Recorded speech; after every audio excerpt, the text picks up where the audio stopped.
You're listening to Simply Stogies, a podcast dedicated to the cigar enthusiast. Light up a stogie, sit back, relax, while James brings you along on his cigar journey. Simply Stogies will review cigars, discuss topics that cigar aficionados find important, sit down with guests from across the industry, and we'll probably learn a few things along the way. Now, here's your host of Simply Stogies, James. Welcome to Simply Stogies. I am your host, James. This week, we return to our regularly scheduled programming with our continuation of the sub-series where we're going to talk about the history of Cuban cigars. And joining me for this sub-series, as he's going to join me for the rest of the year, I believe, is Nick Syris, owner and master blender. I know he loves that, of LH Cigars. Nick, welcome back to the program. Thank you, James. Always a pleasure to have a chat with you, and to all the people that care about cigars that listen to your lovely podcast. Well, thank you. It is. I do my best to make it lovely. Yes. Have you reacclimated to regular non-communist life now that you've been back? Yes, very much so. Coming back from Cuba, I'm all back in the U.S. mode. The love and outpouring I got from people that listened to the podcast has been absolutely wonderful. It's the funny thing is a lot of friends, people in the industry, their first question is, "Oh, so you've been back to the island? Tell me about it."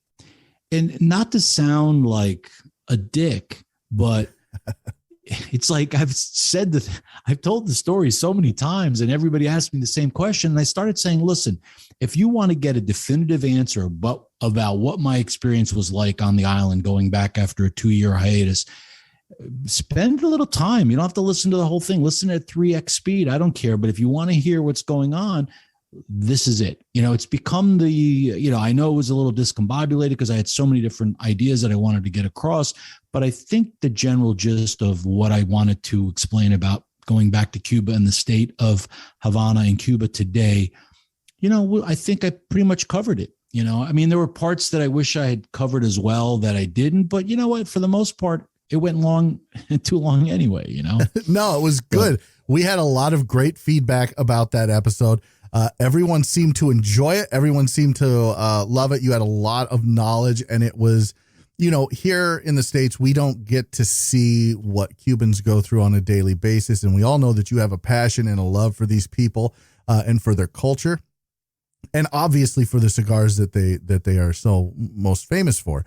But we don't get to see what it's like. And especially after the pandemic, things have changed so much that it was a real eye-opener. And we got a lot of great feedback from our listeners, and so we appreciate that. You can go to simplystogies.com, leave a comment. You can leave a review and a rating on iTunes or Google Podcast. I think they call it Apple Podcast now. Spotify, Stitcher, iHeartRadio, wherever you get your podcast from, whatever platform you're listening to this on. And let us, leave your comment there. I really appreciate it, and I know Nick does too. Because he takes time out of his busy schedule to, stop by and chat with me for an hour or so and talk about all things Cuba. So today we're going to talk about the history of Cuban cigars. But before we do, like I said at the top here 3 minutes ago, as we get into our 30 minutes of advertising, which it's not, but then we'll have 5 minutes of subpar content, according to one reviewer. Go to oxfordcigarcompany.com and you can pick up LH Cigars and give them a try if you haven't. And they please do. Yes, please. Do. If you haven't checked out my review of the LH Claro, go to simplystogies.com. You can check that out. I think I gave that a 948, I believe, and I gave the Colorado a 901. These are fantastic cigars. There'll be a Maduro review coming soon, and then also a Panzone review coming soon, the Nick Panzone. Go check it out. OxfordCigarCompany.com. Use coupon code Simply Stogies. You'll get 15% off your entire order. That's right, 15%. Doesn't matter what's in your cart.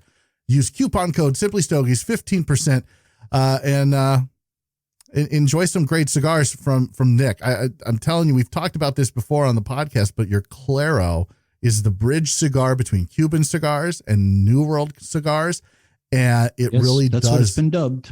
It really does bridge that gap, Nick. It's fantastic. I'd like to think so. I mean, cigars is what brought me to Cuba to begin with. My palate was always Cuban from the start.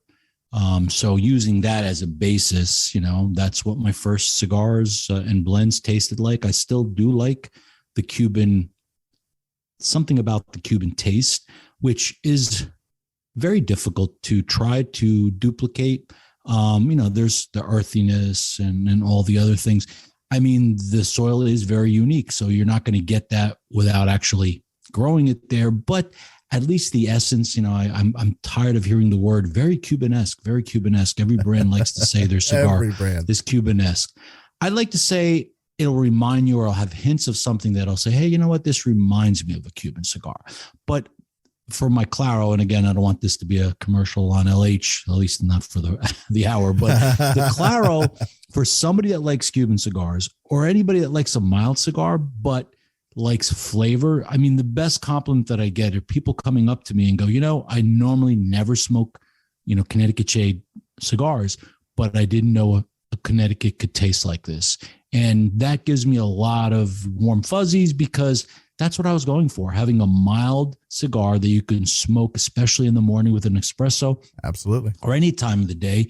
But again, having those flavors and aromas without having all the excess nicotine or strength that a lot of people enjoy. And there's nothing wrong with those as well. But I just think it's a great bridge cigar. So go pick it up and try it. It's funny that you bring that up because on the latest episode, if you go to youtube.com/Simply Stogies podcast, I believe, or just search for Simply Stogies on YouTube, the latest episode of Cigars and Coffee, I went back and I smoked a Monte Cristo White series. Now, not the Cuban Monte Cristo, which we're getting ready to talk about them here, I'm sure, shortly. But the legacy brand from Altitis, however you pronounce them. And they... I remember when I first started smoking, I was like, okay, I kind of get it. I like this. And I would smoke them in the morning with coffee. But now that I've, I don't want to say that I'm a grizzled cigar veteran, but now that I've been smoking for a few years, you just can't go back. Your palate grows and there really is almost no flavor, no taste. It's just cardboard and sadness. Well, a little bit of depression. It's very mild to be used it's not even mild. It really it does lack a lot of flavor in my opinion, but there are people, you're not hurting that brand because it's one of the most best selling brands out there. But funny, when I talk to most of my friends that are not cigar smokers, they'll say, oh, what do you I'll say, oh, I smoke cigars. Oh, you do? What do you smoke? They'll say, oh, Romeo and Juliet. Oh, okay. Or Monte Cristo or Cohiba. And they just throw out these names. But, what their idea of smoking cigars is going on the golf course. And I love to tell people when they say, oh, I'm a golfer and I'm a cigar smoker. I'm like, okay, so when do you smoke cigars? Oh, only when I'm on the golf course. Well, that's not really a cigar smoker. Right. But, listen, I like people smoking cigars whenever they can or want. If it only happens to be on a golf course, so be it. At least they're smoking. But it's difficult to go through the transition or journey of cigar smoking for people when they're only smoking, very mild cigars on the golf course, and they're not giving any attention to what they're doing. It's just something that happens to be in their mouth. And for the most part, I hate to say it, golf smokers, but a lot of them are they don't care what they're smoking as long as it's something in their mouth. And generally, if it's free, they'll smoke something that whatever they gave them. The best cigar is a free cigar. That's it. But, it'll be interesting because I wonder how much of this we'll get into how much cigars have evolved since they've been around. So let's just kind of jump into the history of Cuban cigars, because this is what Cuba's known for. Like, for all of their other things on the island and all the history that they've been through, like, Cuban cigars are what the island of Cuba is synonymous with. Absolutely. That's exactly what I was going to say. When people think Cuba, what's the first word after Cuba that comes up? And it's cigars. It's something that is absolutely synonymous. And it's been that way for ages, for a long time. Yeah, a very long time. So let's start there. Because the indigenous folks of Cuba had been smoking tobacco forever. Yes. Like there's evidence that it started when in like the 9th century or something like that. Well, actually, there's people that say that the tobacco plants actually arrived from South America between 2000 and 3000 BC. There is no set date that tobacco growing in Cuba can be pinpointed to, but that's generally what people are saying. When tobacco first arrived in Cuba, it was primarily only used for medical purposes, as well as being incorporated into their religious ceremonies, their social gatherings. And it was later planted as an agricultural crop for the widespread use of smoking. So a lot of people say Cubans invented cigars, and that's not really true because, historians generally believe that the cigar was actually invented by the ancient Mayans. And there's been evidence of tobacco smoking by the indigenous people that dates back to the 9th century. But archaeologists, they discovered an ancient Mayan pot from the 10th century that actually depicts a Mayan man puffing on one of these very early forms of cigars. So now the early forms of cigars, I would imagine, Nick, were probably just leaves rolled up and smoked. Probably no drying process, or if so, no, none of that. Honestly, prior to our man Christopher Columbus, the whole Western world, which is so hard to imagine, had no idea what tobacco was or what cigars were or smoking in general. But it wasn't until his big discovery of the New World back in the 15th century that tobacco smoking came to the rest of the world. Now, that tobacco plant was known as a word that everybody seems to have now synonymous with cigars. Kind of drives me crazy because when somebody, especially in Cuba, everybody walking by, everyone goes, "Oh, cohiba, cohiba." No, actually, it's not a cohiba, but yes, I understand that's the only thing you know about cigars is the name cohiba. Right. And even in the U.S., you'd be surprised you're walking down and everybody seems to know the word cohiba. Well, what people may or may not know is that the word cohiba referred to the actual tobacco plant. And that is very significant because now the Cohiba brand is probably the best known brand out there, and it's only been around since 1966. But the Taino natives, the indigenous people of Cuba, they've been smoking it, and they're the ones that they were heard calling it Cohiba by Columbus and his scouts, and they watched him smoking this tobacco, which really was a very primitive form of a cigar. And all it contained was some dried, twisted tobacco leaves, but they used to wrap them in a palm leaf. And that's before that they had this really odd looking, it looked kind of like a slingshot, like a Y with a tube, and the two open ends of the Y went into your two nostrils, and the other end is where the tobacco leaves would go. So it was kind of the early form of a pipe, but Sure. Instead of it going the smoke through your mouth, it would go right to your nostrils or into your nose. But this was the first experience of smoking tobacco that Columbus and his people saw. I have a question because Columbus described it as, quote, men with half burned wood in their hands and certain herbs to take their smokes, which are some dry herbs put in a certain leaf. And then to suck, absorb, or receive that smoke inside with the breath. Were they inhaling these things? Yeah, they probably were. They probably were. It was, we don't know, but considering that in the early days, tobacco, in cigars, difficult to inhale it, but cigarettes became, or machine-made cigars and all that came really quickly. And the tobacco smoke, I imagine that it was. I don't know.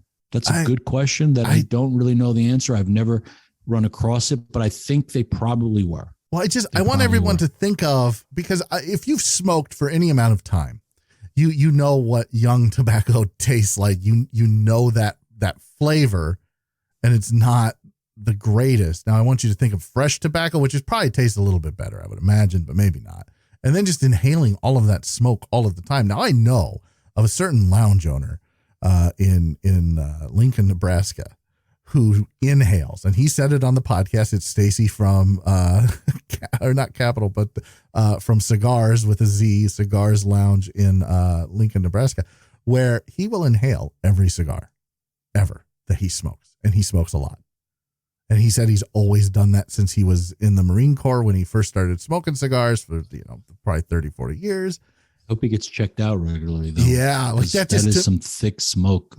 That's insane to me. Because every once in a while, I'll take a puff and I'll be talking with somebody and I'll inhale just a little bit of it. And I'm like, oh God. And I used to be a cigarette smoker and I'm still like, oh God, that's just too much. Like, what have I done? So I can't imagine doing that all the time. But I digress. That was a rabbit hole we didn't need to go down, but I went down it anyway. So Columbus basically can be credited with bringing not so much cigars to the New World, but the New World to cigars. Back then it was the Old World. Correct. It was considered the Old World. But, so yeah, he can be credited, other people as well, but he brought it back to his home country of Spain, and Spain and Portugal, began to, let's just say that tobacco caught fire, man. It took flame. Pun intended. And there was a roaring trade as tobacco and cigars became very fashionable in the Old World and brought huge profits to their countries. So the Spanish really were the ones that can be credited for being the ones that developed tobacco. And they were, of course, the only ones in the beginning that were involved with it. And Spanish colonies in South America were cultivating tobacco, and even in the United States, with Pocahontas's husband, he was the one who first started selling it commercially. But getting back to the Cuban cigars and Cuban tobacco, people don't realize that the first factories and all these cigars were being made was actually in Spain. See, as tobacco and the smoking grew in popularity across the whole world, Spain started really saying, you know what, we have to control this, and we're going to make this royal monopoly and make sure that nobody else can touch it. Like, they just felt that tobacco was owned by the Spanish government. So as much as they built it up and it was all over the Old World at that time, they almost killed the business at the same time, because he made this decree in 1717, known as the Tobacco Decree, I guess, that basically anything to do with tobacco, trading tobacco products, everything had to go through the Spanish ports. And they really strictly enforced this control of the Cuban cigar industry and literally almost ruined it in the process. Well, yeah, in 1606, it was Philip II. He condemnated and regulated it and actually banned the civilian or the cultivation of tobacco in 1606. But in 1614, he lifted that, but then taxed the ever-loving shit out of it, with Cuba receiving the highest tax rate. Any tobacco coming from Cuba in 1614 and beyond was taxed at the highest rate of any of the other tobaccos that may have been coming in at the time. So this isn't new for Spain to try to regulate and control tobacco consumption coming specifically from Cuba. Yeah. Their cigar factories kind of sprouted all over Spain. The center point was kind of Sevilla, Spain, but we're talking about the first factories started popping up in 1542, but really the production didn't really start to crank until the mid 1600s. But because of this ownership of tobacco, that's what almost killed it, because they were just taxing it. It was a big money revenue generator, obviously, for Spain. But then the Anglo-Spanish War happened in 1762, and somehow England was left in control of Havana for only about 9 months. But during that time, free trade flourished. And before a treaty could be signed, giving Spain control once again after the whole thing happened, Cuban tobacco and cigars had made their way all over the world, and the love affair of cigars and the world really began. So really it wasn't until 1810 where the monopoly was lifted. Because Fernando VII, as you said, of Spain, he started to allow free trade for the island in 1817. So it wasn't until the 1800s that things kind of really bloomed. And that's when everything really flourished. The 1800s was the real boom of cigars. Before that, of course, it was a monopoly. But after that, they realized that people were loving it. Pipe smoking, all other types of snuff, everything related to tobacco was being consumed. But cigars is what we're concerned with, and that's what I'm going to talk about. And there weren't any factories at this time in Cuba, like you said. They were elsewhere. They were in Spain and elsewhere in the world. So they were. And to think about this, and maybe this is, and I don't know, Nick, maybe you can speak to this or not, but maybe this is where the aging of the tobacco leaf comes in, because you're going by ship, and it's not very fast. So it's months long trip where you have all this harvested tobacco that you're taking overseas by sailboat, essentially. So it's aging while it's on the ship. It's probably been sitting at the port since it was harvested, ready to go in bales and bundles, and it sits there. And you're being too advanced. They're still not there yet. In the early 1800s is when they realized that actually that's why the factories were put in Cuba, because they realized that by rolling them first, they would not only make the big transatlantic journey across the sea, but actually they tasted better. So, and they were able to produce more. So that's when the factory started propping in Cuba. You have to understand that by like 1850, 1859, there were over 10,000 tobacco plantations in Cuba and a whopping 1,300 factories in the city of Havana alone. So 1800s was really the booming golden age for Cuban cigars. And that's when all these brands that we're familiar with today kind of propped up, some that are still being produced today. And they all kind of established their business at that time. The big names that we know, like Partagas, Romeo and Juliet, H. Upmann. That's when they all were propping up in the early 1800s. Now, there's one little thing in history that a lot of people aren't familiar. The first private brand that actually defied Spain's renewed state control was a brand known as Cabañas. And that was established by Francisco Cabañas in 1797, which actually predates, the big let loose of the monopoly. So that's kind of the first one that was the rebel brand. And Cabañas is actually considered to be the first registered handmade Havana cigar brand. It was a popular name. It was, I guess, the Cohiba of its day. In fact, in 1848, Jaime Partagas, his first brand wasn't Partagas, but Flor de Cabañas.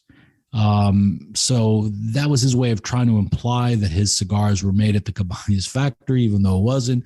They sued him and they had to remove the Cabañas name. So the name that we know and is famous for now, Flor de Tabacos de Partagas y Compañía, which we all know is just Partagas, right. That's where it came from, because he had to drop by a lawsuit the name Cabañas. And then after that, we had Por Laranja in 1834, Punch in 1840. So things started rolling in the 1800s. So Partagas is the oldest cigar manufacturer in the world right now, as far as is still around. Is that accurate? Partagas is the one? No. Well, if you take the lineage out of it, I mean, we know that Jaime Partagas started the factory. His ancestors that moved to, when they left the island, and we're getting ahead of ourselves, that gentleman actually created, Macanudo and some other great brands. But, Cuban cigars were being exported, by steamship. And yeah, it took time, but I don't know. The aging of the tobacco definitely was happening during that time. And I think that's why they started tasting better, because they were already rolled. And so there's like almost a second fermentation that takes place in a aged cigar. So it's not really fermenting anymore, but the aging of the tobacco happens in that rolled state. And but it gets better. Was it done on purpose? Or was it an accident? Like, yeah, I don't believe so. I don't think they said, oh, let's, no, because if that was the case, they would have left it either in Cuba or in Spain, but as they would just take the leaves and just take them over and send them to their factories in Spain and have them rolled.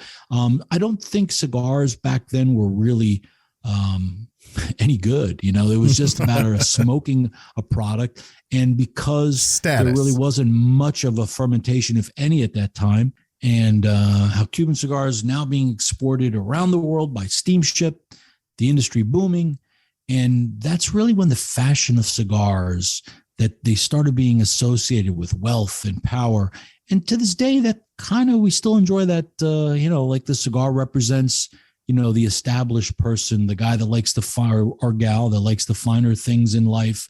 That's kind of where we are today. And not to love affair. Not to change the subject, but do you think that mindset is changing a little bit? And I mean that because cigars are now accessible to everybody. It is still a status thing. And yes, you're still rolling up money and literally lighting on a fire. I get it. But more people today from the middle class and even some in the lower class can afford, at least here in America, can afford cigars. Do you think that is changing? Because this is, I would say, since the 1800s, that's the modern, we're in the modern history of cigars now, because now there's aging, whether it was on purpose or not. And people were smoking it because it is a status symbol, not because they tasted, as good as they do today. And we've had 130, 140, 150 years of experimentation and the seeds and the varietals and all of these things that these companies have done to make cigars better. But do you think that is changing, Nick, that it's more accessible now and so it's not as much of a status? Or do you still think that those outside of the cigar culture look at that and go, okay, this is a status thing?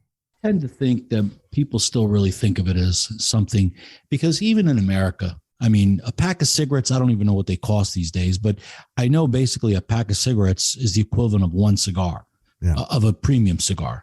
So if you think about it, today, the average cigar retail, the sweet spot is, $10, $12, for a decent premium hand-rolled cigar. If you think about it, that is a lot of money for people, still, the average person, I should say. But I think today people are realizing, and here's why I believe why the whole second boom happened with the Cigar Aficionado magazine. Here's the way I see it. When they were seeing this Cigar Aficionado magazine in the first issue, I'll be honest, that's what got me into this whole industry and business and love of cigars, was because of that magazine. I credit, Suckling and his love of Cuban cigars and the writing about it in that first issue of Cigar Aficionado magazine. It just brought me in. But for most people, what it brought people in is they, inside that same magazine, you had, shows and displays of, affluence and large, crazy mansions and, these exotic cars that cost hundreds and hundreds of thousands of dollars, and, the expensive watches and jewelry and all these other things that were advertised in that magazine, with that cigar. So people, the average person that even makes minimum wage, you could say, you know what, maybe today I can't afford that car. Maybe I'll never be in a mansion of that sort. But you know what? I can still smoke the same thing the people that live in those houses and drive those cars smoke. So they will splurge. Let's say, they're normally only buying very inexpensive cigars, but once a week, once a month, or however, a special occasion, they'll go and splurge and pay the money for a cigar and they'll appreciate it. And I think the good thing about that is they'll make a point of trying to appreciate that cigar or learn about that cigar. And a lot of people get sucked in to this crazy, love affair of cigars because they want to enjoy the cigar initially, and they start to get that aha moment like I did after I had my first real premium cigar. Like, hey, I get this. There's something about this smoke that actually tastes good, or these aromas, they're actually very nice to smell. And these flavors that I'm picking up, once you get that little light bulb in your head and that aha moment, you're hooked. And for a lot of people, it never happens. And that's why they don't get the whole concept of why they should smoke cigars or why do people smoke cigars. But until that happens, you don't get it. And for most people, I still think there's, look, an 18-year-old kid can go out and buy a premium cigar and enjoy it. But so, yeah, it doesn't have to be something that you need to be very wealthy or affluent to be able to afford. But generally, the stereotype is still associated with it. And that's why a lot of people smoke those cigars to get into it to begin with. If you think about it, it's not like it used to be in the 1800s for sure, but I still think people associate cigars with, success and, celebration and things like that. Well, let me ask you this, and maybe you'll know the answer to this, because if the cigar boom for Cuba really started, early 1800s, mid 1800s, and all these companies are popping up and they're making more money, Cuba's always been associated, I think, even during Cuba's heyday, before Castro, it was the land of where the rich would go play, right? It was the playground of the rich and famous. Yeah. Right. But the people of Cuba never really saw that. I mean, back then they did. Back then, most Cubans were very, very well off. There was a very big middle class. There was a lot of wealthy Cubans back in the day. We're talking, Cuba flourished during the Batista era. He might have been a ruthless dictator, but the people had money. So even before that, then there wasn't this dichotomy that we see today between no all these rich people smoking cigars. And when I say rich, I just mean they could afford the cigar and right. What we see today in Cuba. So even in the 1800s, because there were in the 1800s, I think I read somewhere there were 10,000 tobacco plantations. Does that sound right? How many did you say? 10,000 tobacco. Yes. 10,000 plus. Yeah, that's true. That's insane to think about, because right now, how many tobacco farms are there in Cuba? Do you know off the top of your head? No, I don't. Could you guesstimate? It's not 10,000. There's a lot of no, it's not 10,000. I don't think, I really couldn't even give you a number. It's not a lot. A lot of them have been co-opted together by the government there. So they kind of pool all their resources. So they're larger. Right now in Cuba, there's two kinds of systems of these tobacco plantations. There are the individual plantations, such as the Robina plantation that everybody is familiar with, or the Hector Luis Prieto, or these private farmers that are allowed to operate and produce tobacco from their own farms. But the majority of growing tobacco regions kind of co-op together and form these. There's an area, for instance, outside of Havana called San Antonio. And it's fascinating because it uses the money from the government to be able to purchase all the things they need, like fertilizer and so forth. But then each one of these little farmers that used to have a farm kind of sit on a board, and they basically pool all the money, all the resources, and they divvy it up like a corporation. Wow. And it's so it's difficult to say. And there's a bunch of those types of co-ops, but how many farmers are involved? I don't know. That's a good question, but definitely not 10,000. My guess would be, probably not 1,000 is what I would think, but who knows? I mean, wow. Cuba is a very large island, and there are a lot of growing regions. I'm really only familiar with the Vuelta Bajo region, the Pinar del Rio city and province, the Vinales area, but there are very many other growing regions that are used in the creation of a Habano. So 1850s, like these plantations are all over the place, and some of these brands that we're familiar with today start popping up. Like, what's next? What's next for the history of Cuban cigars after that? I would imagine, these farmers are figuring out, how to actually run the farms.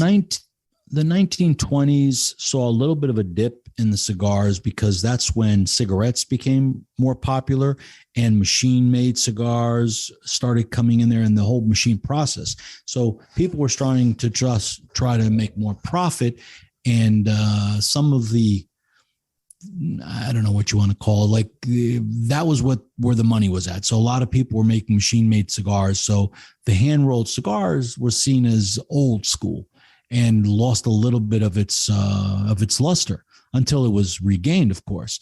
But for a while, the 20s, 30s, 40s wasn't so great, for cigars in general. The 50s, the U.S. was very big on smoking a lot of cigars, but the majority of them was machine, and there were premium cigars. And then, of course, the factories all kind of migrated to Tampa, and that's where the majority of Cuban cigars were rolled. And that's definitely a part of the history of Cuban cigars. Yeah, so at one really point, Tampa was the cigar rolling capital of the world. Yes. I mean, the 20s was when, the cigar making machines were introduced to Cuba. And then really from the 20s till the late 50s, that was really what was being sold. In the U.S., the 50s, it was very synonymous. Cigars and the green cigar was really what people, if you saw an image of a cigar, if you asked somebody to describe a cigar for you, it would be the Candela wrappers as we know today, because most cigars that were being consumed by Americans, and again, we were the largest consumer, probably even then as well, was this green cigar. But it was really, the 50s and 60s when the whole, we also know, 1959, what happened then? The revolution occurs. They ousted, the corrupt President Batista. And then Fidel Castro takes control of Cuba under his regime. But what happens at that point? 1960, he nationalized the whole Cuban cigar industry. Actually happened on September 15th, 1960. That's when things changed a lot. That's when the big split happened. So you really have Cuban cigar history prior to 1960 and then after 1960. The big split as really there's the before and after, the BC and the AD. Right.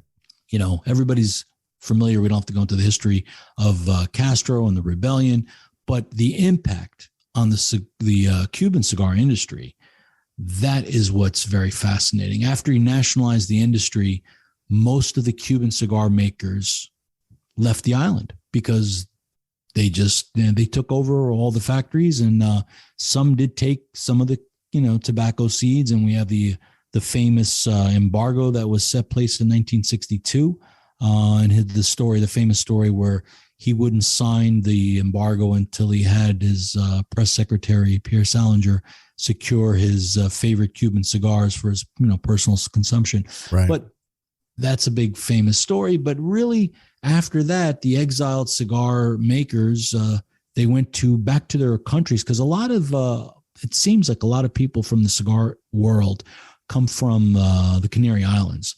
And the reason for that, because I was always curious, Cuba was a big migration point like the U.S. for a lot of different people, and the majority were Spaniards and people from Spain and Portugal and stuff. But the Canary Islands, the reason they came into play is they really needed people to roll the cigars. Slaves were very prominent in Cuba, but they didn't use slaves, which you would think they would, for something so laborious, because a lot of people at the time, the plantation owners, they didn't believe that a slave would be able to roll a proper cigar. And the reason for that is they felt that really only a free person would be able to take enough pride to be able to handle the leaves that would need this gentle, required touch. So where'd they get their workers?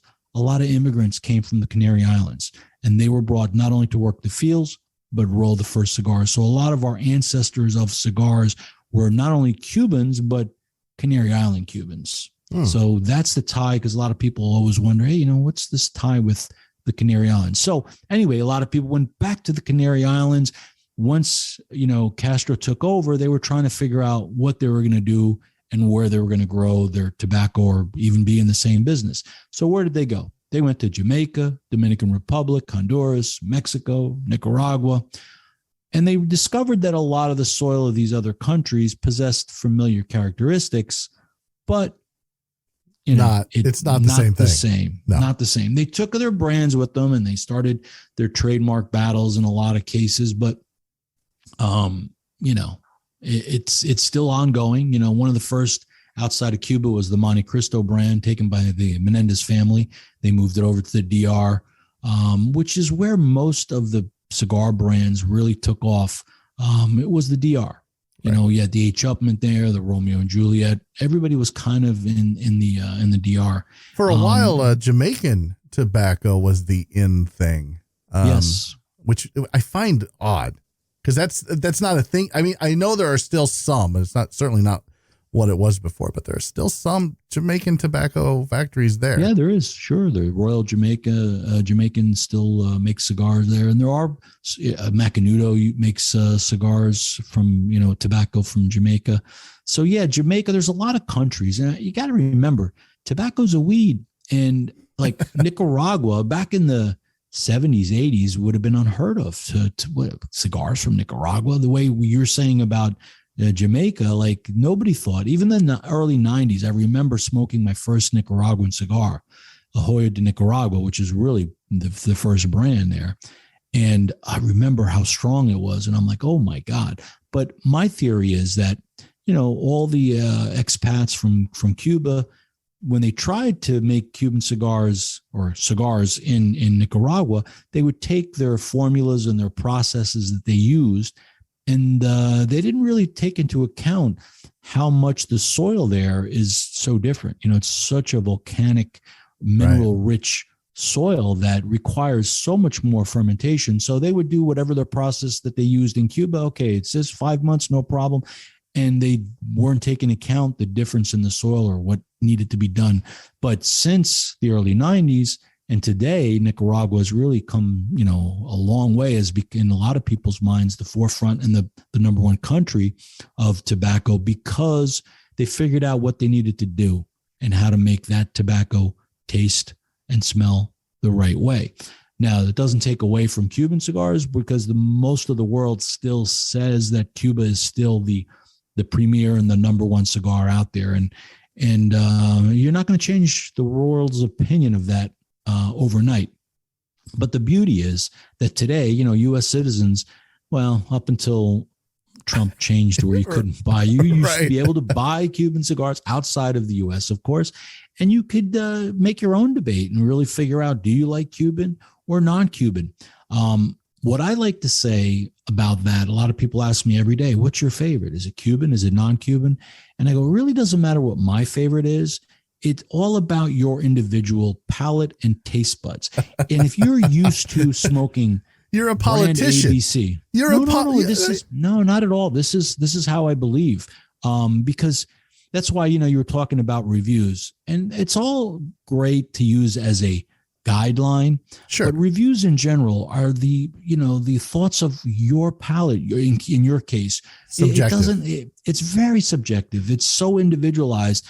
You can give the same cigar to 100 people, and you're going to get 100 different opinions. Absolutely. If they're not checking with the other 99. Yep. What I see happen out there is people want to feel that they're in the same know. So if somebody says, hey, this cigar is great, everyone goes, yeah, it's great. It's great. It happens all the time. If they say this cigar is terrible, they're going, oh yeah, it's terrible, because they don't want to be the guy that says no. Yeah, right. I call it, this is my theory about cigars and the cigar industry, I call it the emperor's clothes. Yeah. Because nobody wants to admit that maybe this guy doesn't know what he's talking about, but he seems to be the guy that's the mouthpiece, and he says, so he must know what he's talking about. So I would be a fool if I go, man, the guy's not even wearing clothes. Why are we even talking about this? I readily admit, Nick, that I know jack and or shit about cigars.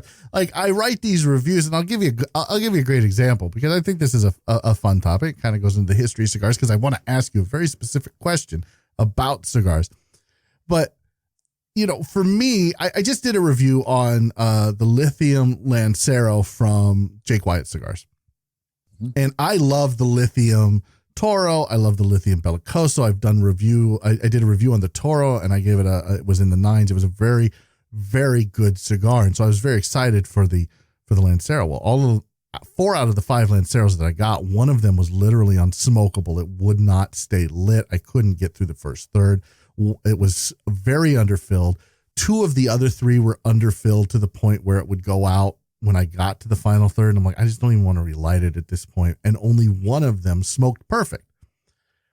And I say, it's a subjective thing. Like, your experience may vary, but this is my experience with it. Like, and I will go back and I will revisit but that experience, you can actually say that goes, not to disparage any brand out there, but consistency and quality is part of a cigar brand, more importantly to me than anything else, because the idea of what I like to say with my brand, and one thing I can readily say, and I think most people today's day and age can say that, whether or not you particularly like my blends or the taste of my cigars, the one thing I can assure you is you're going to have a very entertaining and enjoyable experience of smoking that cigar, because it's going to be well manufactured.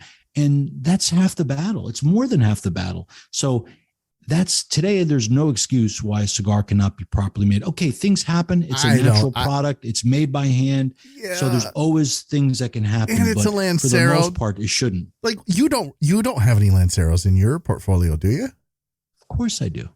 My Lanceros are amazing. Why have I not tried a LH Lancero? The Lancero Vitola is historically, in the last 20, 30 years at least, the least selling Vitola, at least in my portfolio. Aficionados go nuts for it, and I don't know why, because none of them buy it. Okay. Why do people smoke Lanceros? Why they should smoke Lanceros? To taste the wrapper. I think they think to taste the wrapper. No. Here's why. Generally, when people make a blend, they use a very small Vitola, like a Lancero, a Corona, Lonsdale, because the core blend consists of the basic leaves that make up the Seco, the Velado, the Ligero, and I'm going to get in the history of making cigars, but right. I mean the theory of it. But each cigar leaf represents something to that blend, and it does something.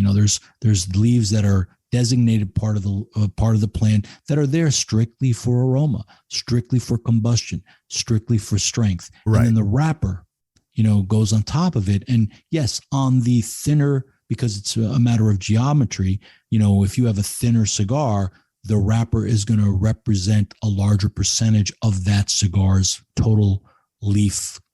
Yeah, I always use the analogy like it's like a burger. Do you want more meat or more bun? Yeah, but the reason why people or purists go for Lanceros or thin gauge cigars is because the core blend is represented in those leaves that are in there. Now, also more importantly, you talked about, the potential. We have specific people in our factories, as do most people, I think, in factories roll Lanceros. Who roll just Lanceros because the position of the leaf is so critical. And when you have a smaller diameter, it's much more. You have less. Your error can be very smaller because right. With a bigger gauge, you have more room to move around or to put it. And if it's off a little bit here or there, it's not as critical.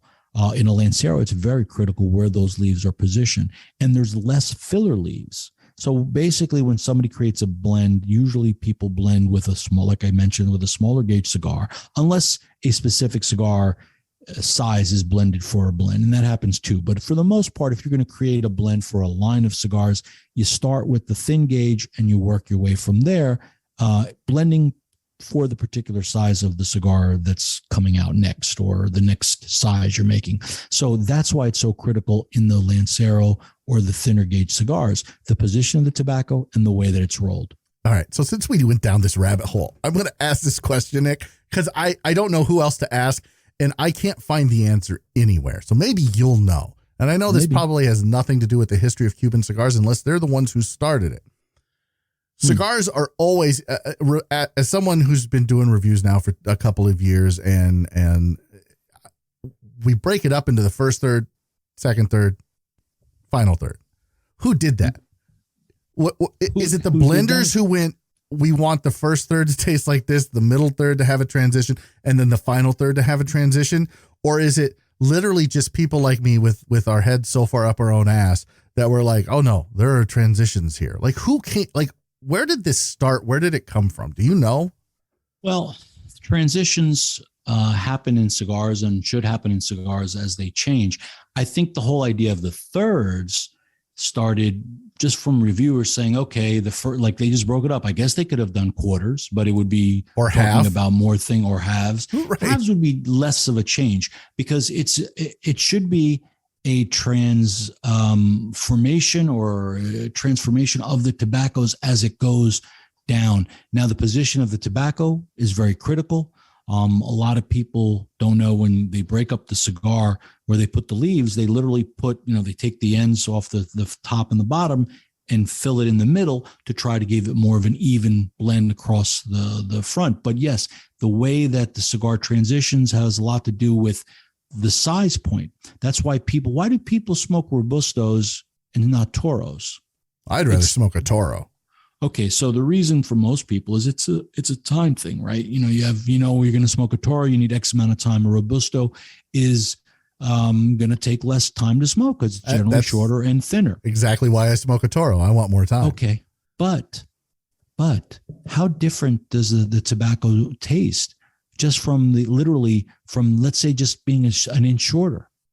Right. Because why? Because of the smoke from the point of ignition to where it has to travel up through those leaves to get to your mouth.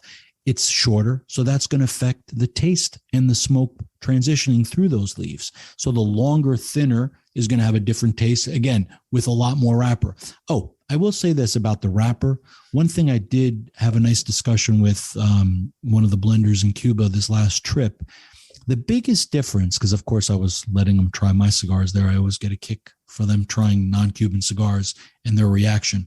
And they were surprisingly very gracious, surprised that they liked it. No, they actually liked it. It was so different. And the guy was amazed. And I was giving him one of my Nick line, which is generally a more medium plus cigar. And for Cubans, that means full bodied. And I thought, oh, this is going to kill him. But I was doing it on purpose instead of just the Claro. Of course, I started him with the Claro, which is the Connecticut shade one. And they would smoke this. And of course, they would comment on how well it was constructed and the way that it formed. But the big thing that their eyes blow up on is the wrapper. And the biggest difference between blending a Cuban cigar versus a non-Cuban cigar is wrapper. I can tell you this. Some people may say I'm wrong and may tend to disagree with me, but I say, and I stick by it, the wrapper in a Cuban cigar represents so little in the form of taste of that cigar. You could literally peel off that wrapper and see very little difference in the smoking characteristic of that cigar. And I learned years ago by mistake, because because the wrapper in Cuba is so flaky and thin, it comes off pretty easy and it can be damaged. Sometimes I'm like, oh, I don't want to waste this cigar. So I smoke without the wrapper, and I go, you know what? It's not much difference in taste. And again, I wouldn't say that about all Cuban cigars, but certain ones. And the taste did not change that much. Now, try that with a non-Cuban cigar. No wrapper is going to make that cigar totally different. In my opinion, not smokable. I would not want somebody to smoke any of my cigars if the wrapper was not on it. Let me ask you this, because when you're talking about a Cuban cigar, you're talking about a Cuban Puro, right? It is Cuban filler, Cuban binder, Cuban wrapper. So right. With a lot of non-Cubans, it is fillers from, it's not a Nicaraguan Puro unless it's a Nicaraguan Puro. It's not a Dominican Puro unless it's a Dominican Puro. It's usually a blend of different leaves. And I think that's where I find a lot of the more interesting and complex and nuanced flavors in a cigar is when it's that blended tobacco, more than I do when it's a Puro. But if you did that with a Puro, with a Nicaraguan Puro or a Dominican Puro or a Honduran Puro, would you have that same experience where you're not going to notice the difference like you don't? You would absolutely notice it. Absolutely notice it. Why is that? Because the wrapper in Cuba, the way that it's grown, it's there, even in the blender's mind, it's more of an aesthetic thing. It's like, it looks nice. It's beautiful. It's silky. It's fine to the touch. But it has very little to do with the actual flavor of that cigar. I mean, it has a percentage, but very small. Whereas any other country or any other tobacco from the wrapper just has more. Just the way wrappers are categorized in Cuba and grown, they just don't represent a lot of it. And that's very true. I encourage somebody to try that. I mean, I don't want, if you want to ruin your Cuban cigar, but if you get a damaged cigar, a Cuban cigar, or even a non-Cuban, try smoking it and what the difference is. And it's crazy where a non-Cuban, I don't care what country the tobaccos come from, if you take that wrapper off, and again, it's going to vary from brand to brand. Some people, the wrapper represents a lot more. And that's why I remember I've done these podcasts where people, we spent a whole podcasts just talking about the wrappers and the significance of wrappers and what they do and the percentage and all that. And some people, there's statements being made out there where a wrapper represents 90% of the cigar's flavor. And of course, that's crazy. And then there's other people that say, oh, it represents 10%. And in my opinion, the answer to that is it's different with every cigar. Yeah. And not only the geometry effects, but even every brand. Like in my Nick and Jim wrapper, which I call it the Nick and Jim wrapper, which is my Vuelta Abajo seeded Ecuadorian, first used in the Nick and Jim blend that I make for Jim Robinson.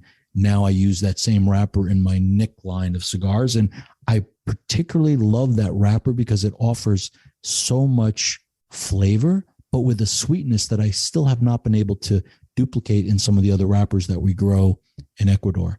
And we use the Habano 2000 seed, we use the Criollo, the Corojo, we use them all, but the sweetness that comes off of that, I love. And so for me, the Nick line, the jewel of that line is really that wrapper.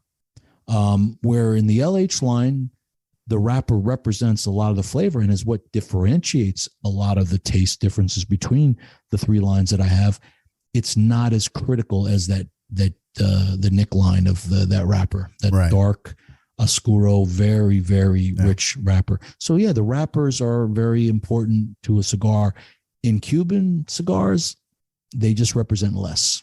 I think they're just designed, and the statement that we should end with is that they're just designed for aesthetics in most Cubans' mind. And it was reassured by the guy that I was talking to there who told me, yeah, that's the main reason that he sees when they blend a cigar, they don't really put a lot of time, effort, and thought into the wrapper part of it.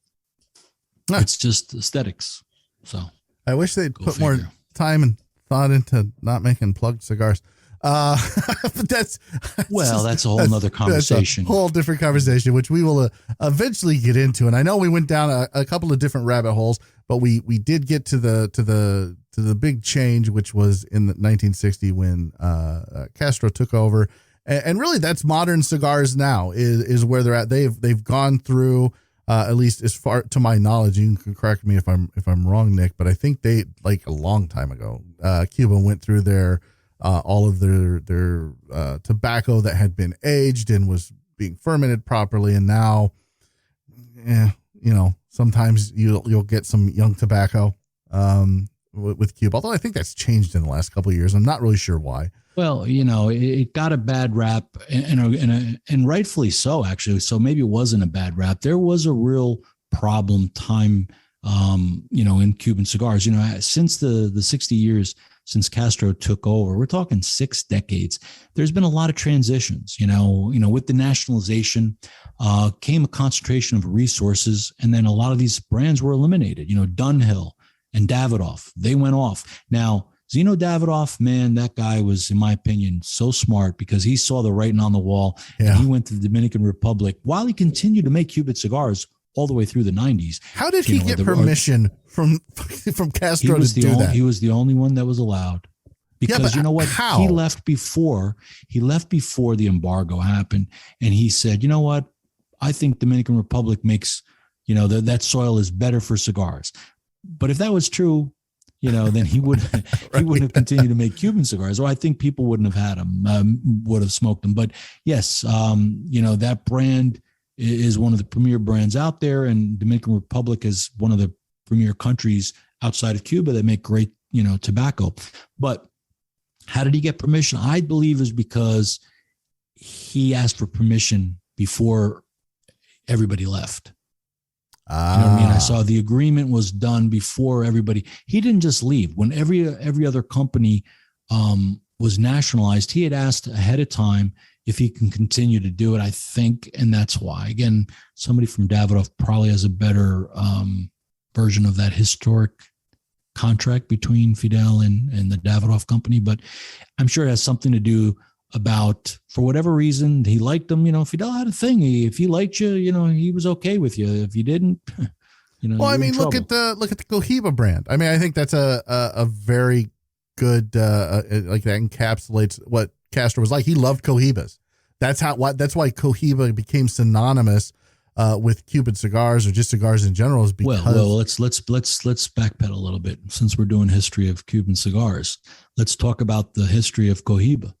Cohiba, I mean, there's been books written about the history of Cohiba, but let me try to summarize. You said because Fidel Castro loved Cohibas.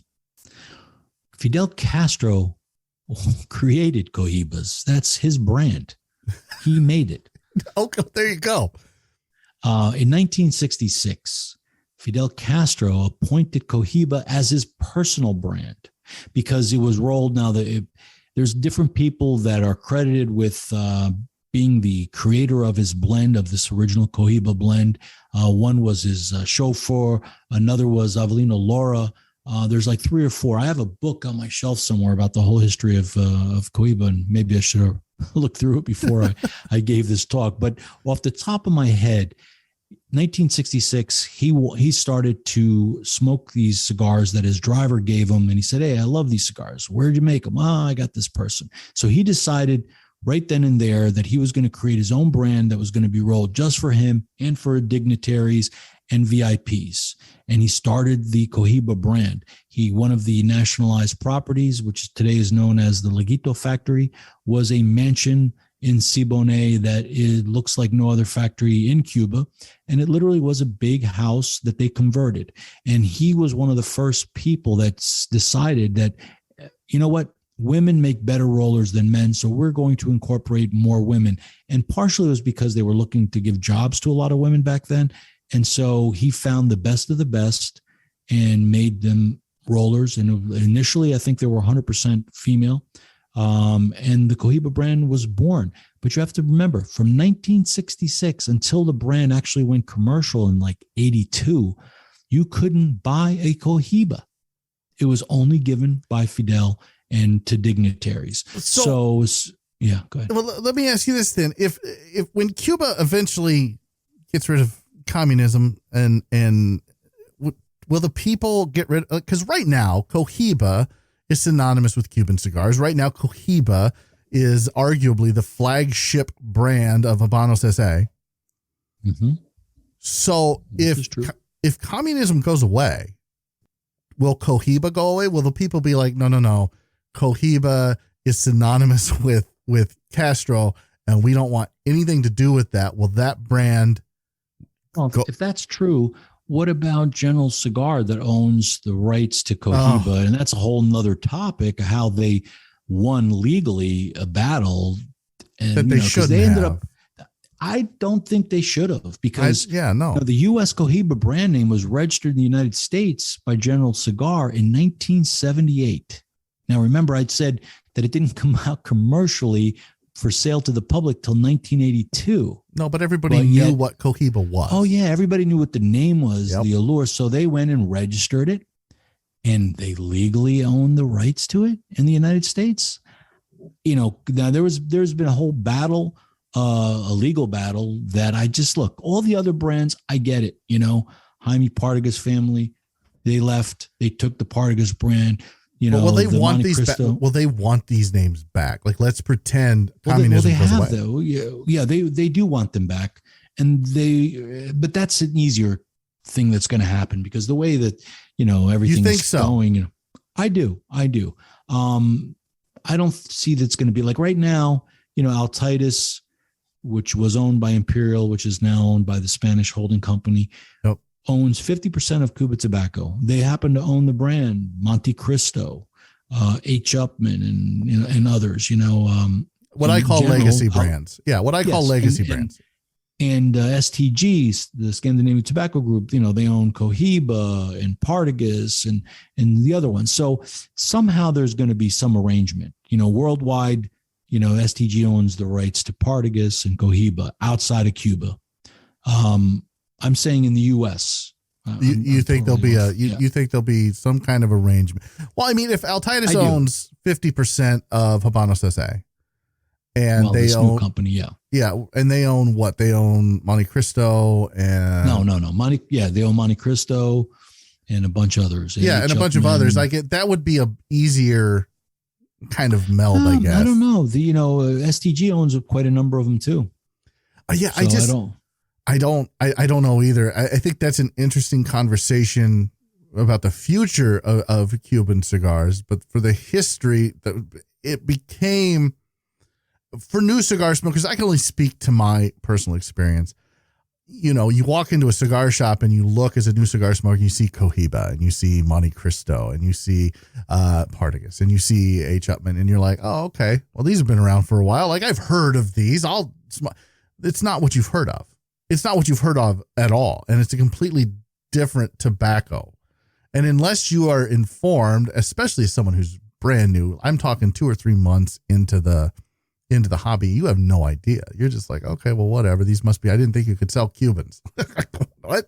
You can't sell Cubans, kid. Like, these are Nicaraguan, or these are Dominican, or these are whatever. And it's like, oh, well, now I'm just confused. So I like, there's going to be a reckoning at some point where they're all going to come together. And I think the future of Cuba, it'll be interesting to hear your take on it. I think we may have talked about it before, but we'll talk about that in a later episode. But yeah, I mean, Cohiba is synonymous with Cuba. I feel like the Cuban people would be like, that was Castro's thing. We don't want it anymore.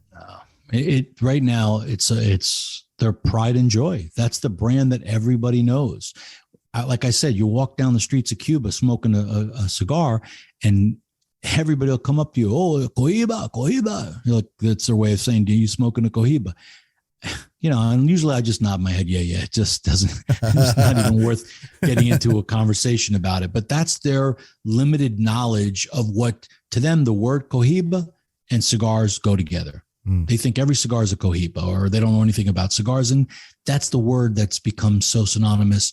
Where cigars in Cuba are synonymous, the word Cohiba and cigars are synonymous for Cuban cigars. That's their pride and joy. You know, the brand that was launched by Cuban Tobacco in 1968, their marketing bureau anyway, they knew what they were doing. They made this super premium blend. And this guy, Avelino Laura, who at the time was the head of the Leguito factory, said, you know what? We want you to make only a few thousand boxes. We want you to use the best tobacco, aged and reserve, you know, these tobaccos and cigars for these high government officials. And they're just mainly given away as diplomatic gifts. But the Cohiba brand was launched in outside of the U.S. in 1982. And then from there, it just took off. Everybody wanted it. And that's where it became so well known. But 1992 is when Habanos SA was launched. And that is the co-op company that was part of Cuban Tobacco and Altitas, their little co-op that was formed. So cigars can continue to be made properly, because there was a period of time during the, what they call the special period of Cuba, where things, not so great. The demise of the Soviet Union really hurt the Cuban economy. Right. Aid dried up, and Cuban cigars, they diminished in consistency, and the overall quality went really, really down, especially in the 80s. And it wasn't until like the 90s that things started to improve. It was so bad that they were using petroleum-based fertilizer that not only was terrible, it was killing the soil. So it took so many years for that soil to come back. So they were cutting corners. They didn't know, and they just wanted to produce and make money, and they were doing the wrong thing. And it's taken decades for the soil to recover, and it's doing fine now. You alluded to the construction of Cuban cigars. Yes, unfortunately, I do believe that is the one area that they really, really need to improve on, because the rest of the world has greatly surpassed them in that area. And I think it's even people that love Cuban cigars can attest to, buying a box of Cohibas. Well, maybe not as much with Cohibas, but at least with most of these other brands. And it's not unusual to have 10, 15, maybe even 20% of the box be literally unsmokable. Yeah. Because of the construction issues. And it just shouldn't be, but quality control, that's all they need to do. But, you need to pay people properly, and you need to have the right checks and balances in place. And then you wouldn't have these problems. I mean, I think they're aware of it. They literally just made a big change, in the director of quality control, Oscar Rigoto, actually somebody that I'm familiar with and friendly with. But, making a change there that high up, Like, how long does it take for change to actually get implemented in the factories? I guess would be my question. And are they still cutting corners? Is that why we're seeing 10, 15%, 20% of boxes being unsmokable? Because they're cutting corners and they're trying to get the tobacco. I mean, look, we've talked before. I think they're not cutting corners in the sense where they're cutting corners is they don't have the proper checks and balances of using their draw machines or having supervisors go through and check and, basically rejecting these cigars. I mean, there's crazier things where they'll put the bands upside down and boxes upside. I mean, things that are just getting through the system that just shouldn't be done. But, nobody's really checking on that. And the reason is they're all in a rush to produce the cigars they have to produce. Their friends are the ones that are being their supervisors, and they're not, they don't want them to work harder. So they're not kicking them back. And a lot of these cigars fall by the wayside and get put into these boxes that should never be. So yes, can it get better? Absolutely. It needs to get better. But I think they're aware of it and they know it. They just have to figure out how to implement it for sure. I guess, I mean, right now, and this is across the board everywhere, like cigar prices have gone up. I think you've seen that as well. I mean, it's just, this is the world we live in right now. It's the transportation of the tobacco, there's so many elements, like every other industry in the world is affected by price. Like inflation is up everywhere. And I understand that, but Cuban cigars specifically have gone up. And I don't know if we're going to talk about this later on. I'm looking further ahead and I don't see it. So I figure this is probably as good a time as any to talk about it. But the secondary market for Cuban cigars, especially here in the United States, it seems to be driving the prices in the primary market, in the first market for Cubans up. And what I mean by that is there are auction sites, and I'll mention one by name because I don't give a shit, Bond Roberts, where boxes of friends of mine, guys, of cigars that were rolled in 2018, 2019, are being auctioned off for 1.5, 2 times the amount that they were purchased for. And that seems to be like now Habano says, hey, I feel like they have noticed this and they're like, oh, well, it seems like we can raise our prices and people are still going to buy it. And that seems to be what they've done. Well, they haven't doubled their prices, which, in some cases, especially on the auction sites, they've doubled. Oh, yeah. No, I think like a business, they could produce only X amount a year, and then they can only increase X amount. But if it's just a basic business principle of supply and demand, if you have more demand, and you can't produce more, then you need to keep raising the price until you get to that point of resistance where people would say, oh, now that's crazy. Now, I think they've way exceeded that point already. I do too. but they keep raising the prices, and they just keep raising them because right now with the Asian market for them, they could literally sell everything they make today to the Asian market and there'd be no cigars for the rest of the world.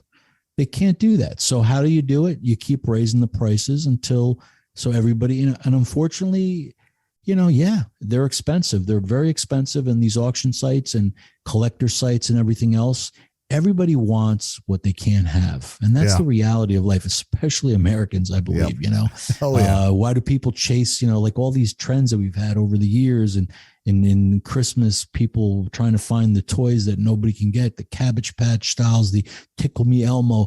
The more it's in demand, the more people want it. And that goes to cigars. And that's another pet peeve of mine in this industry is how marketing really drives this industry more than it should, in my opinion. I mean, look, marketing is necessary and is part of every industry. But in my opinion, the quality of the cigar and how it tastes for you is what should really drive the sale of that cigar. If more people like the taste of this cigar over that cigar, then that cigar should go up the ranks in not only sales, but in, opinion. Well, that's not how it works. Well, let me ask you this. You brought up marketing, so I'm going to talk about it. There was a month ago, 2 months ago, at this point, I don't even remember where a certain Liga Privada club, like they come out with their Cookie Monsters and they come out with their other cigars that have this marketing around them. And JSK comes out with the, the Rocky Road. And then the PCA is like, you shouldn't be doing this. This is going to give us all kinds of bad attention with the FDA. I don't like, for me as a cigar smoker, I don't look at the bands like I did when I first started. I'll be honest. When I first would walk into a humidor, I'd be like, I have no idea what the fuck I'm doing. That band looks cool. I'll smoke that. Like, I have no clue. But now that it's like, no, I don't look at the bands. I don't look at the marketing. And it's not like you can market pretty much anywhere other than the cigar magazine, Cigar Aficionado, Cigar Snob, a Cigar Press. Like, you can market there and you can have advertising there. But for the rest of the world, nobody really sees this marketing. Do you have a problem? Like, because it kind of sounds like you don't like the direction some of this marketing goes. Yeah. I mean, do I have a problem? If people are buying it, I just shake my head. You mentioned the Pravada Club.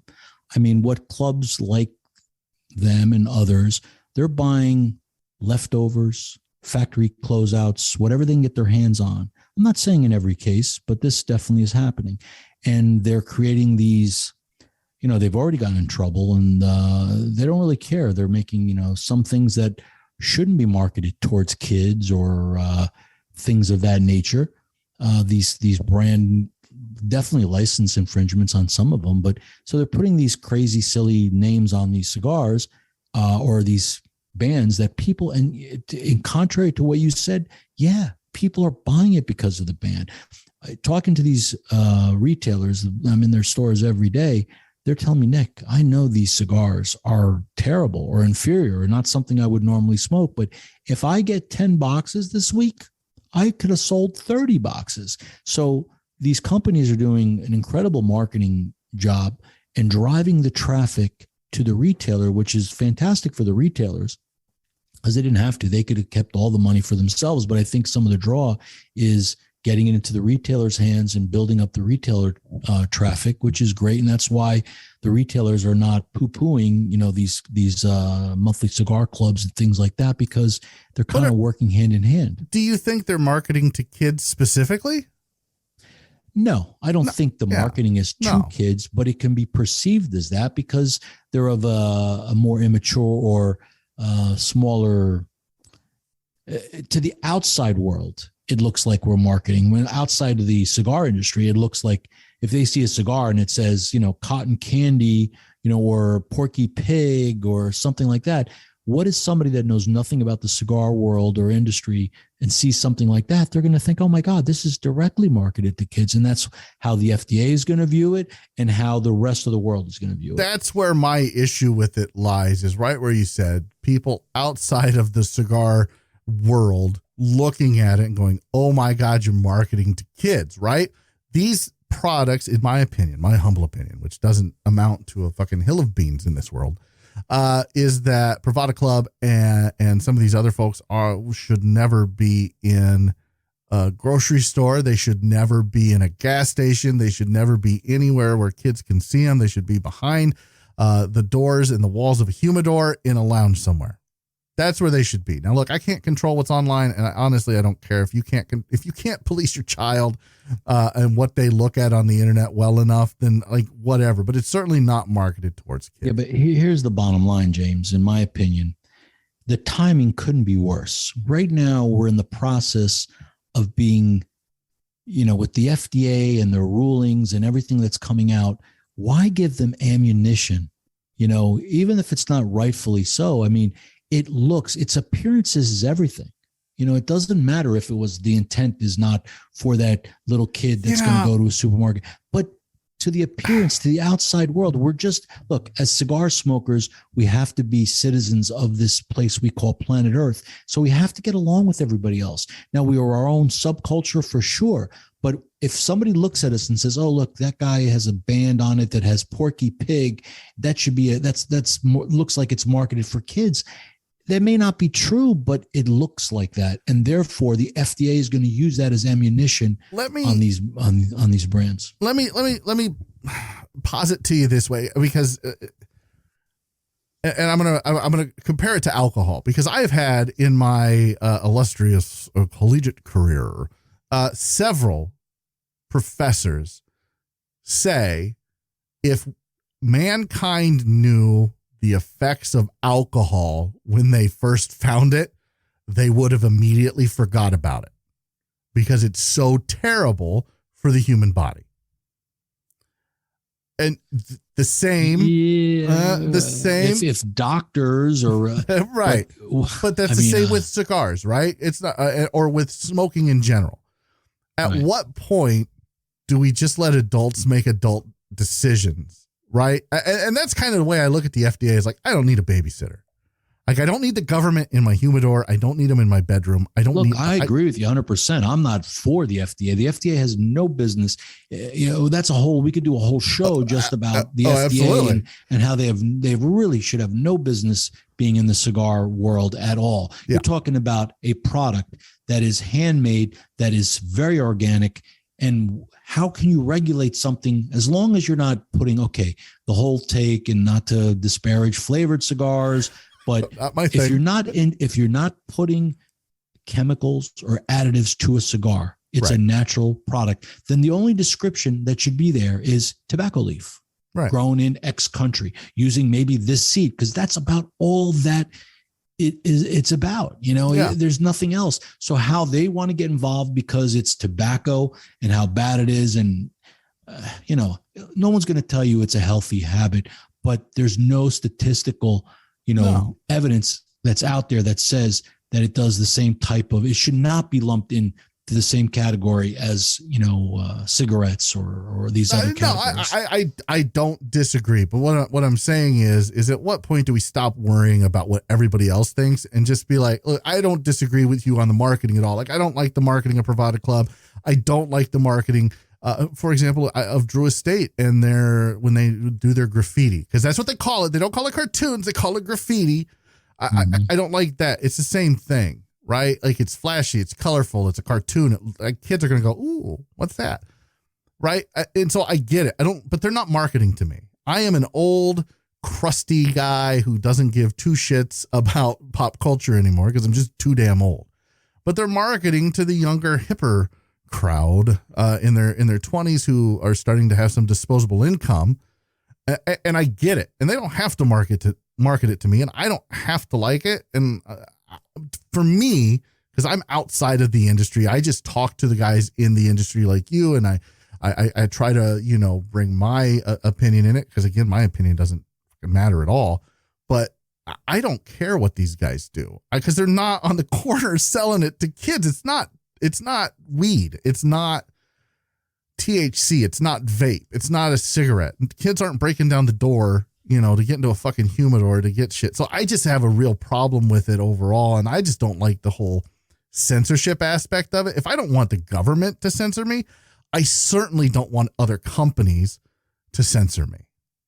Well, we'll know very soon with the FDA's, right now they're going to ban menthol cigarettes, and the next phase is going to be all flavored cigars. And should that be? I don't know. I don't particularly like flavored cigars because if you're adding something to a cigar, as in flavor and outside infusion, then what difference or what matter does it?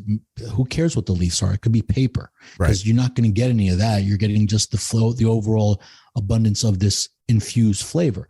But some people think that they need, especially newer cigar smokers, and a lot of people are geared.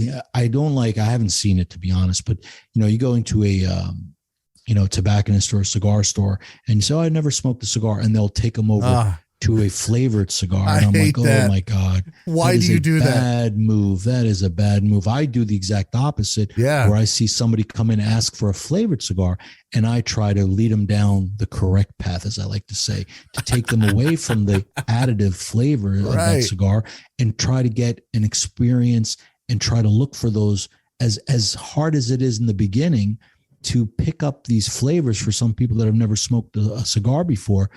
But once they do, it's like riding a bike. The first time you're going to fall, you're going to wobble, you're not going to be able to ride. Some people do it faster. Why can some people jump on a bike they've never ridden, and within 10 seconds they're riding a bike like a pro, and other kids, maybe they take weeks to learn and they have the training wheels. But at the end of the day, everybody can get there. It's just a matter of listening, hearing, figuratively, of course, to your taste buds, to your nasal passages, to be able to pick up those nuances of those notes and those flavors. And this, like I always talk about how cigars are so similar to wine and the whole wine industry. It has nothing to do with cigarettes or, in my opinion, flavored cigars, because that's a flavored cigar. In my opinion, I don't care. In my opinion, if you're using great tobacco and then you're adding, coffee flavors, why bother? Because you're not going to, it's going to totally overwhelm, and it's not, you're not even going to get there. It's useless, and there's no reason for it. But yeah, I'm not a fan of flavored cigars personally, but I will say this: at first I was anti, the whole acid thing and Drew Estates. I've gained so much respect and learned so much about this industry through Jonathan Drew and Drew Estates, because they do care and they have done a lot for this industry. And one of the things, okay, their cash cow is the acid brand and their flavored cigars. Well, what it's done for this industry, a byproduct of it, and maybe this is the part that the FDA has a problem with, these people are getting into cigar smoking with a flavored cigar, which they may never jump into because they don't get it. And the flavored cigar it's Java, it's this, they're buying those cigars and they're like, oh, I get the flavors. And then at some point they want to make that crossover, that transition.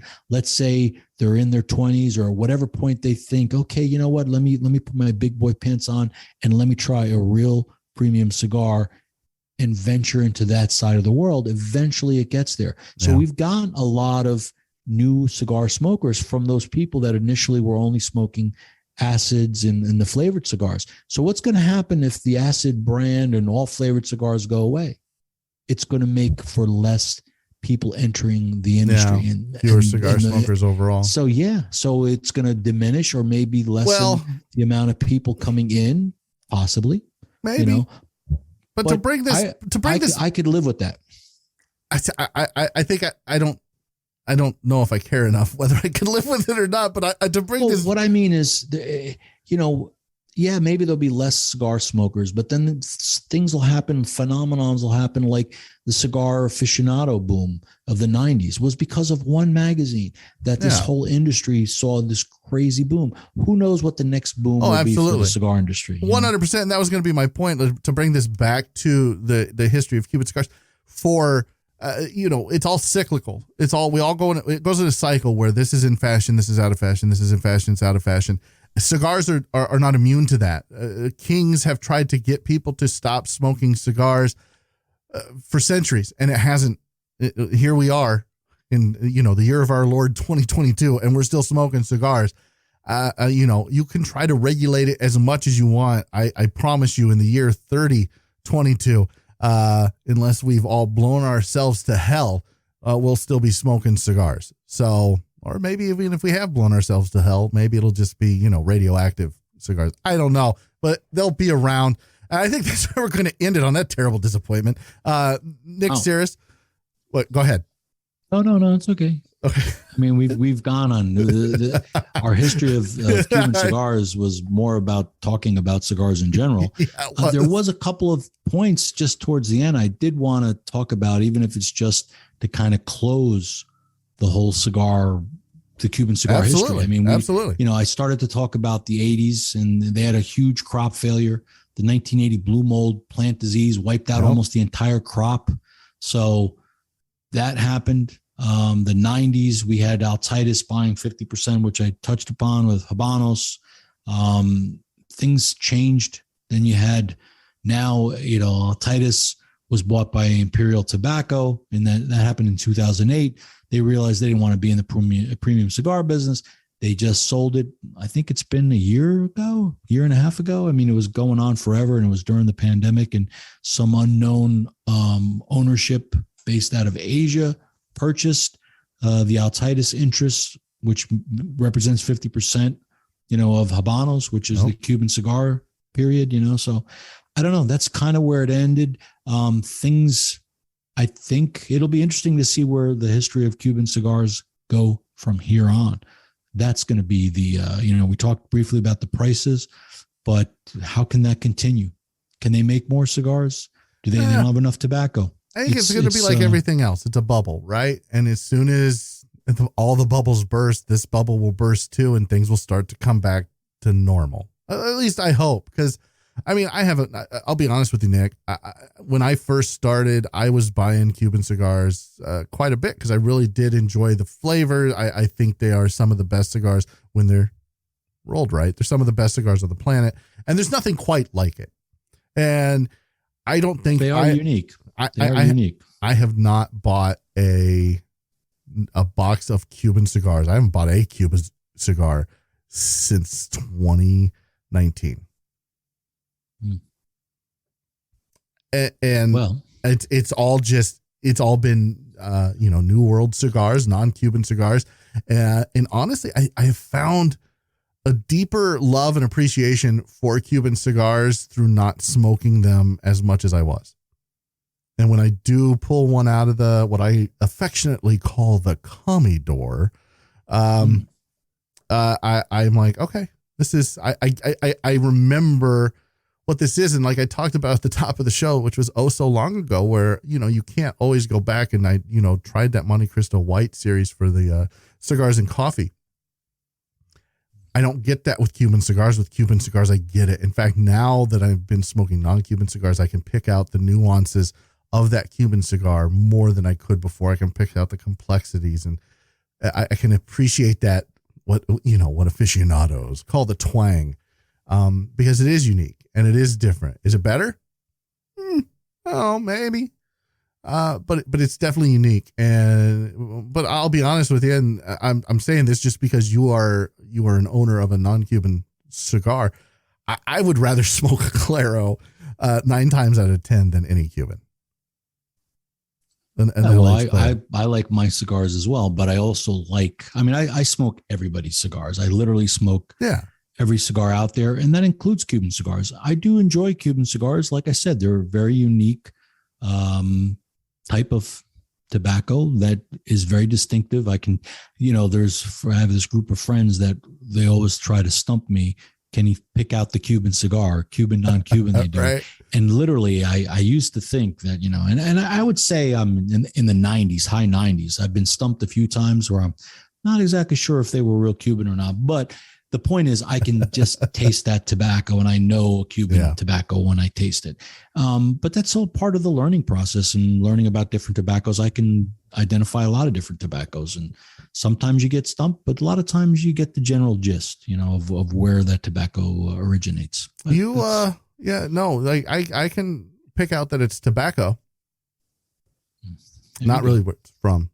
Right. My palate's shit. Nick, Syris, LH Cigars, thank you so much for sharing with us your expertise. We'll be back at the beginning of June. I'm trying to think, man, because it's April 29th, 28th. I don't even know what the hell day it is. 29th. Yeah. So we'll be back. So this will go out on May 1st. We'll be back June 1st with another episode of our Cuban sub series, where we're going to talk about the innovators of Cuban cigars. And you mentioned some earlier where they brought in just women to roll the cigars. So we'll talk about that, and who knows what else we're going to talk about. Nick, Syris, LH Cigars, thank you so much for your time. I appreciate it. Anytime. Welcome.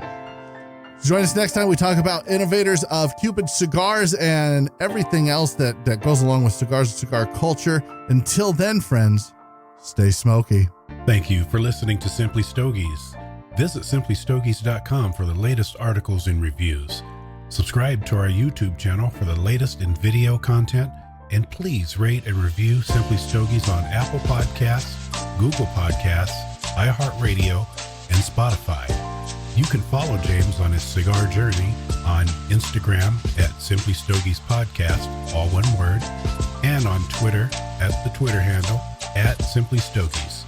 If you have a question or suggestion for James, or would like to be on the show, please send an email to info@simplystogies.com.